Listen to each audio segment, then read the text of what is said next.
baby. Stuck? It's freaking stuck? On the go!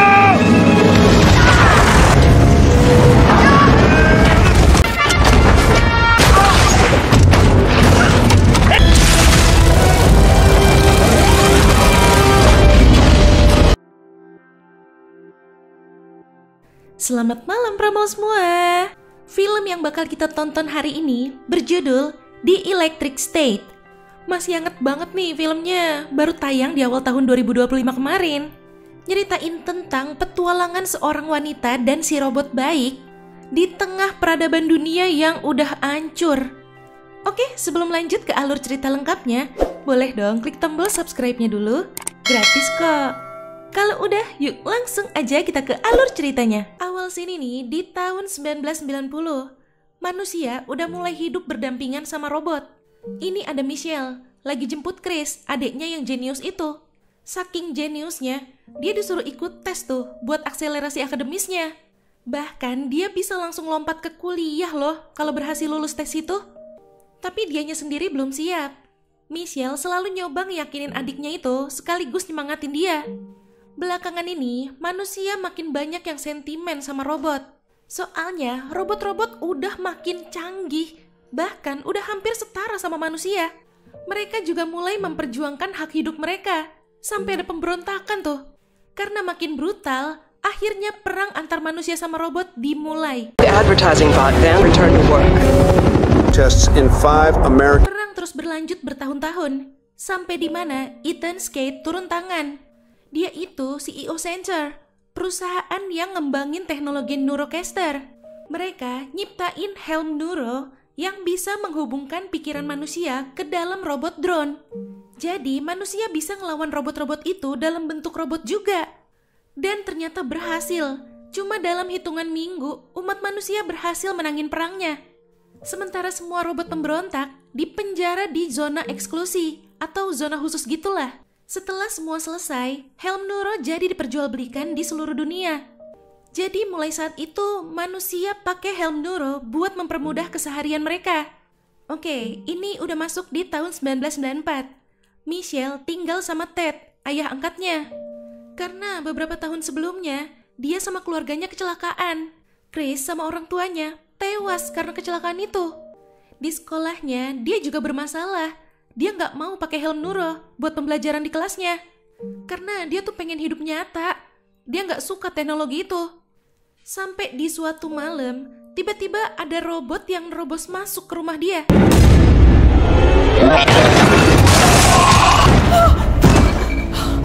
Michelle nyoba bangunin si Ted, tapi nggak bangun-bangun. Saking takutnya, dia ngumpet di bawah kasur. Ketahuan!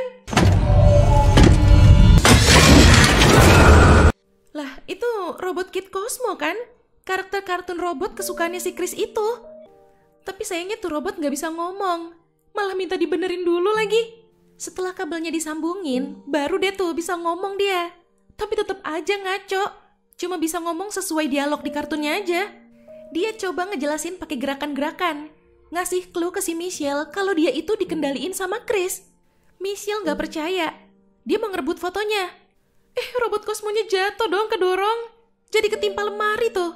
Karena berisik banget, Ted kebangun. Marah tuh dia. Karena ada robot di rumahnya. Soalnya bahaya kalau sampai ketahuan pemerintah. Nanti dikira pro sama robot. Bisa dipenjara. Michelle didorong. Disitulah si robot Cosmo ngebentuk huruf C pakai tangannya. Biar makin ngeyakinin si Michelle kalau itu benar-benar si Chris. Marah lah si Chris, kakaknya didorong gitu. Langsung dilawan balik tuh si Ted. Pas Ted mau ngelapor diserang sama robot, Michelle nyetrum dia. Dan mereka buru-buru pergi. Tapi sebelum itu, Michelle minta tolong dilepasin dulu alat pelacak yang di kakinya, biar aman. Di perjalanan, ban mobilnya bocor. Mana ban serepnya juga bocor lagi, nggak bisa dipakai. Di sini, Michelle mau lebih ngeyakinin dirinya. Yang ngendaliin robot Cosmo itu beneran Chris apa bukan? Si robot Cosmo ngangguk, yang berarti emang itu Chris yang ngendaliin. Si Chris ngasih tahu, dia sekarang ada di Sensor. Tapi masalahnya, Sensor kan ada di seluruh dunia. Orang yang tahu lokasi dia, ciri-cirinya itu pakai kacamata dan seorang dokter. Michelle langsung keinget, Pas dulu dia baru sadar di rumah sakit pasca kecelakaan, dokter yang nyamperin dia itu pakai kacamata. Apa itu ya orangnya? Michelle ngebuka peta. Tiba-tiba si Chris nunjuk satu lokasi, yaitu tabletop. Masalahnya itu tuh adanya di tengah zona eksklusi. Gimana cara masuknya? Si Michelle jadi keinget. Di bagasi, tadi dia lihat ada paket yang berasal dari PO Box di Clayton, New Mexico. Dan paket itu dikirim dari dalam zona eksklusi. Berarti pengirimnya tahu dong cara keluar masuk zona eksklusinya. Mereka mau nyamperin orang itu. Ini mereka udah sampai di Clayton. Dan mereka berhasil nemuin orang itu, si Kids. Tiba-tiba, datang drone yang dikendaliin sama orang jahat. Dia minta dicariin senjata sama si Kids, tapi nggak mau bayar. Pas dia mau nembak si Kids, dia ditembak duluan dari dalam truk. Taunya si Kids diam-diam punya teman robot juga, namanya Herman. Selagi mereka nyembunyiin drone tadi, Michelle sama Chris nyelinap masuk ke dalam truknya. Di sisi lain, itu ada drone yang nemuin mobil mereka loh. Waduh, siapa ya itu? Nah, udah sampai nih di tempat tinggal mereka, di perbatasan zona eksklusi. Kids nyuruh Herman sekalian nurunin peti yang ada di dalam truknya. Wah, ternyata dia punya banyak mainan anak-anak tuh buat dijual lagi nantinya. Michelle sama Chris pelan-pelan keluar dari peti. Nggak sengaja sih Chris ngidupin mainan ikan-ikanan itu. Ketahuan deh tuh akhirnya. Michelle bilang kalau mereka berdua nyelinap di dalam truk karena mereka mau ikut masuk ke dalam zona eksklusi. Tiba-tiba liftnya naik. Ada yang mau masuk ke situ. Si Herm disuruh bawa Chris sembunyi. Bahaya kalau sampai ketahuan ada robot. Sementara Michelle tetap di situ, pura-pura jadi adiknya si Kids. Namanya diganti jadi Veronica tuh katanya. Oh, ternyata itu drone yang tadi nemuin mobil si Michelle. Dia itu STPR, semacam polisi yang ngurusin masalah robot gitulah. Dan dia datang mau nangkap si Michelle. Dia juga nanya, di mana robotnya? Wah, ini sih pasti si Ted nih yang lapor. Herm mau nyoba nembak dari belakang. Si STPR itu tahu.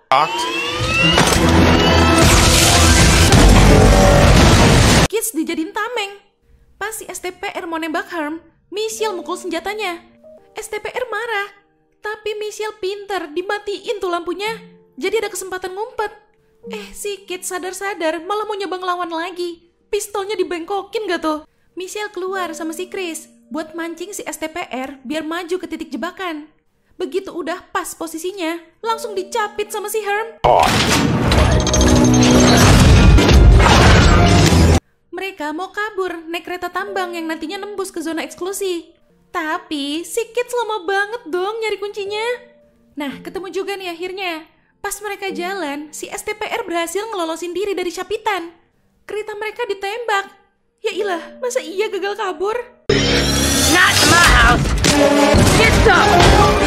Herm sama Chris coba ngelawan. Tiba-tiba, nongol si Michelle langsung nabrak si STPR.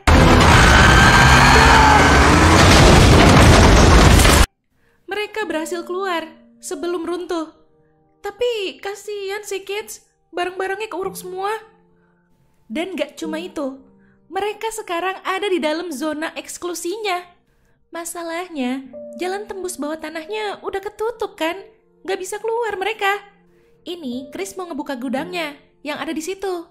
Tapi harus nunggu dulu. Ada 2 robot pemulung. Robot-robot pemulung itu robot-robot yang saling ngebunuh buat bertahan hidup. Jadi mereka bisa nambahin komponen robot lain ke komponen mereka sendiri. Ternyata di dalam situ ada komponennya si Herm. Michelle langsung nawarin kesepakatan. Kalau emang bener ada dokter yang ngebawa Chris ke situ, berarti dokter itu tahu jalan keluar masuknya kan? Jadi, Michelle minta diantar ke tabletop. Nanti Michelle bakal bantu cari jalan keluarnya lewat si dokter itu. Ya udah, setuju. Mereka diajak masuk ke mobil van rusak yang ada di situ, terus diangkat sama si Herm. Di sisi lain, Skate, CEO Center, dikasih tahu si Chris ngilang. Tapi bukan hilang fisiknya. Fisiknya mah tetap ada di situ. Tapi yang hilang itu pikirannya. Ya bener dong, kan pikirannya lagi di dalam si robot Cosmo itu. Skate curiga kalau itu ulah Dr. Amherst. Soalnya si Dr. Amherst taunya udah kabur dari center. Ini, Skate merintahin Kolonel Bradbury, si STPR yang kemarin itu, buat nangkap si Chris. Ya udah, langsung diaktifin lagi tuh drone-nya si Bradbury yang kemarin ketimbun. Nah, mereka udah sampai nih di tabletop. Tapi nggak ada apa-apa. Cuma ada bekas mall gitu. Pas mereka lagi ngamatin sekitar, tiba-tiba ada robot yang lemparin kulkas ke mobil mereka.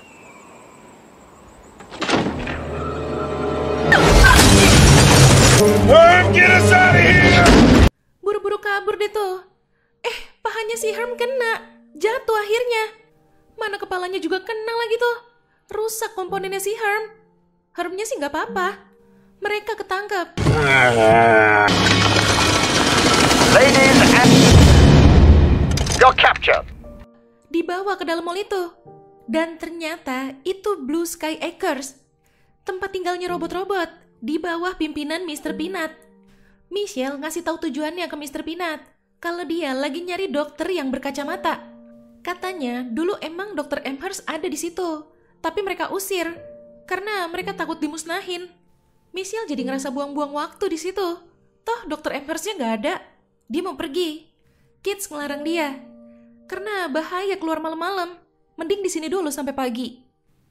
Ngelihat si Chris, Michelle jadi mau nurut. Jadi mereka bermalam di situ. Pas lagi pada tidur, Penny, si robot pengantar surat, nyamperin mereka. Dia mau nyampein surat dari Dr. Amherst buat Chris yang ditulis sebelum Dr. Amherst diusir. Ternyata isinya itu alamat si Dr. Amherst. Dia nunggu di sana katanya. Tiba-tiba datang si Mr. Peanut. Dan taunya dia malah mau bantu. Tapi sebelum itu, Mr. Peanut ngajak mereka ke robot baseball dulu. Soalnya dia jago ngelawan robot-robot pemulung. Jadi bisa bantu nanti. Ini setelah perjalanan jauh, akhirnya mereka udah sampai nih di alamatnya. Michelle ngeliat ada kayak rumah gitu. Tiba-tiba muncul tuh robot-robot pemulung.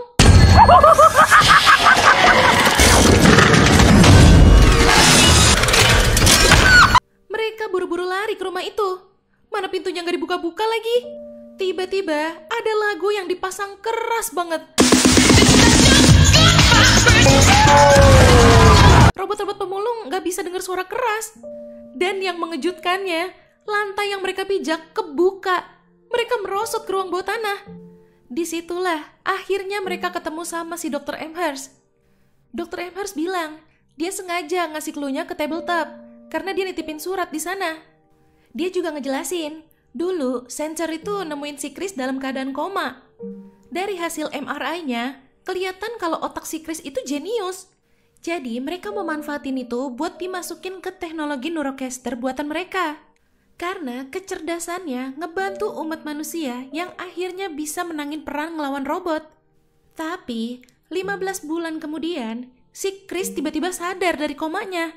Dr. Amherst minta Skate buat nyopot alat-alatnya. Tapi dia malah diancam mau dibunuh.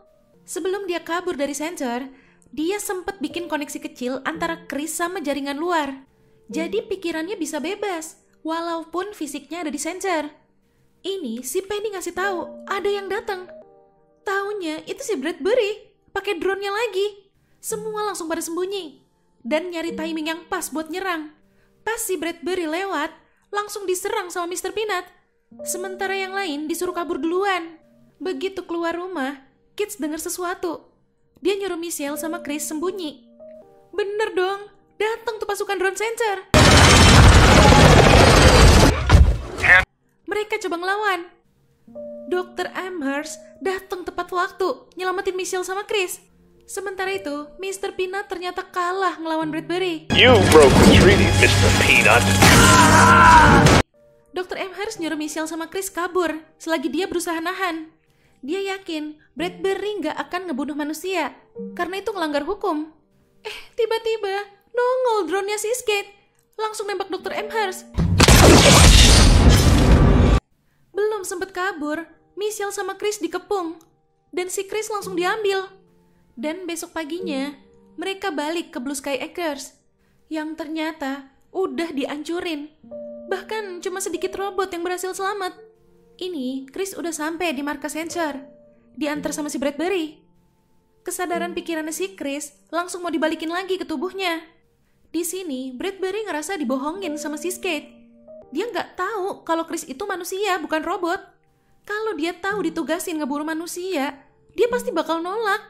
Udah gitu, si Skate malah bilang umat manusia bisa menang ya karena dia sama Chris. Si Bradbury dibilang gak ada apa-apanya, dia cuma saksi sejarah aja. Oke, balik ke kelompok Michelle lagi nih. Michelle keinget sama si PC, robotnya Dr. Amherst. Dia tahu semua yang Dr. Amherst tahu kan? Jadi, dia tahu kode akses buat keluar dari zona eksklusi ini. Dan dia juga pasti tahu di mana markas senternya. Tapi PC bilang, Michelle gak bisa ngebebasin Chris. Karena jaringan sensor selama ini tuh terhubung sama otaknya si Chris. Kalau koneksinya diputusin, drone gak ada yang bisa berfungsi. Dan juga bisa bikin sistem gagal total di seluruh dunia.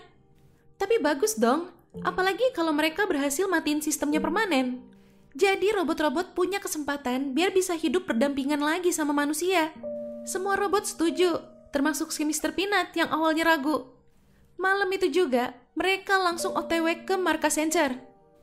Paginya, tiba-tiba ada salam selamat pagi tuh di kaca gedung sensor. Nandain kalau mereka udah sampai dan siap buat nyerang. Apalagi si Herm pakai double komponen tuh. Yang ini versi jumbonya.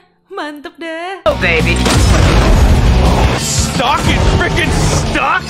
Skate langsung merintahin pasukan drone-nya buat ngehentiin serangan.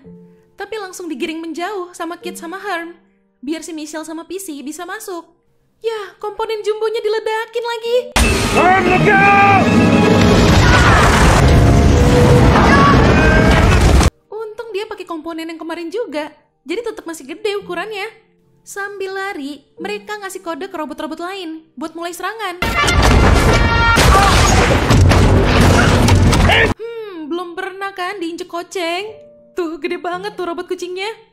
Mulai panik si Skate. Dia mau ke ruang pengembangan senjata. Dan si Bradbury juga keluar dari ruangan itu. Entah mau kemana. Pas dong, Michelle sama PC jadi ada kesempatan masuk ke situ. PC masuk bawa-bawa kapak nggak tuh? Gimana nggak pada takut profesor-profesornya? You all must die! Akhirnya Michelle bisa nemuin si Chris. Tapi kalau mau komunikasi, cuma bisa lewat pikiran, kata PC. Karena kesadarannya si Chris tuh masih terperangkap di dalam sistem Neurocaster. Sementara itu, si Skate mulai turun tangan. Dia pakai drone khususnya. Dan sayangnya, si Taco yang jadi sasaran tembak pertamanya. Dia mulai nembakin robot-robot, termasuk robot kocengnya. Aduh.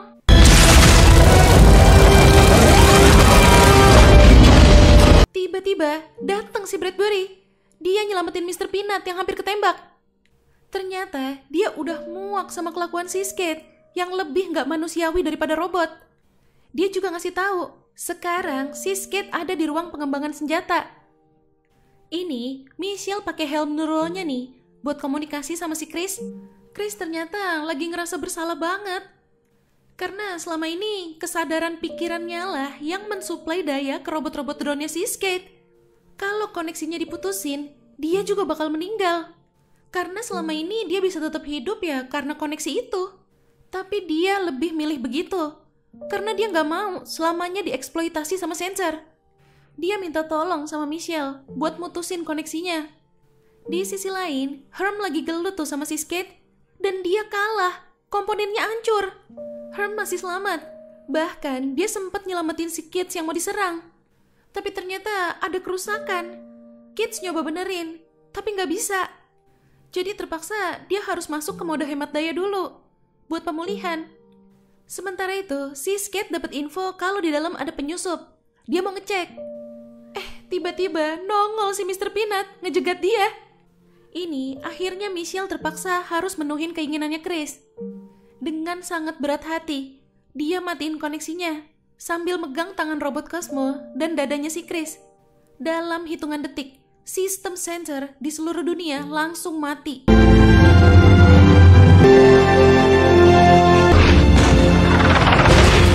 Sementara itu, si Kid sedih karena Herm belum bangun-bangun juga. Dia takut kehilangan Herm. Tiba-tiba keluar si Herm versi mini. Gemes banget. Bahkan si Kids juga baru tahu ternyata si Herm masih ada ukuran yang lebih kecilnya lagi. Dan setelah kejadian itu, Skate pun ditangkap. Di akhir scene, Michelle bikin siaran langsung nih ke seluruh dunia. Dia mau ngejelasin alasan kenapa mereka ngancurin teknologi Neurocaster. Karena teknologi itu tuh nggak cuma buruk bagi para robot, tapi juga buruk buat kehidupan manusia. Dia ngajak semua orang buat mulai jalanin hidup secara nyata lagi. Saling interaksi sama keluarga, sama orang-orang di sekitar. Dan kalau emang udah nggak punya siapa-siapa, bisa datang ke zona eksklusi ini.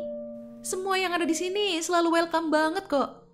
Sementara itu, robot Cosmo juga udah dibuang nih ke tempat rongsokan gitu.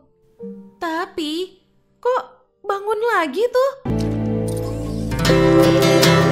Jangan kesadarannya si Chris masih ada di dalam robot Cosmonya. Ya, itu tadi alur cerita dari film The Electric State. Wah, apakah film ini bakal ada lanjutannya? Penasaran loh sama endingnya.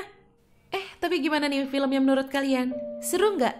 Dan kira-kira kalau ada lanjutannya, wajib kita bikin lagi nggak nih? Komen di bawah ya. Oke Pramal, jangan lupa ya follow Instagram kita @radiomalam.id. Sampai jumpa di ulasan alur cerita selanjutnya. Selamat malam.